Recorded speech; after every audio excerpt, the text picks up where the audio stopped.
দেখো আজকে আমি বানাচ্ছি ডিমের ঝোল। প্রথমে ডিমটা ভালো করে ভাজা ভাজা করে দিলাম। ডিমটা ভাজা ভাজা করার পরে তারপর আমি ডিমগুলো কড়া থেকে ভালো করে নামিয়ে নিলাম। নামানোর পর আর অল্প তেল দিয়ে দিলাম। তারপরে জিরেটা ভালো ভাজা করে তারপর এটার মধ্যে কুচানো মির্চ দিয়ে দিলাম।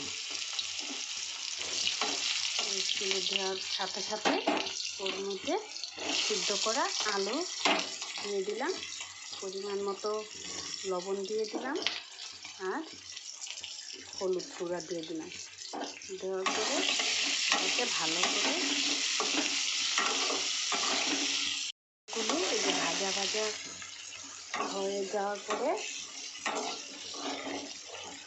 ওর মধ্যে এই যে বাটা জিরা, ধনে, আদা, রসুন, পেঁয়াজ কিছু বাটা দিয়ে দিলাম। দেওয়ার পরে ভালো করে নাড়াচাড়া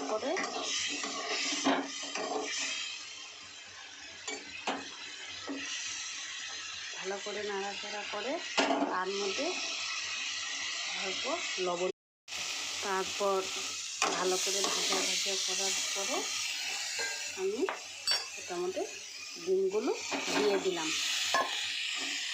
ডিমগুলোর সাথে ভালো করে ভাজা করে নিই।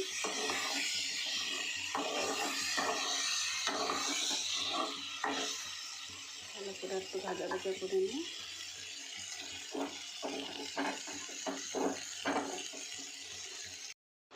দেখুন ঝোলটা টকবক করে কীভাবে ফুটেছে দেখুন। এখন ওর মধ্যে আমি এলাচি, দারচিনি আর লং গুঁড়া করে এর মধ্যে দিয়ে দিলাম। তো খেতে একটু বেশি ভালো হবে। দেখুন এখন গ্যাসটা বন্ধ করে দিলাম। কেমন হয়েছে ডিমের ঝোলটা দেখুন, খেতে অসাধারণ হয়েছে।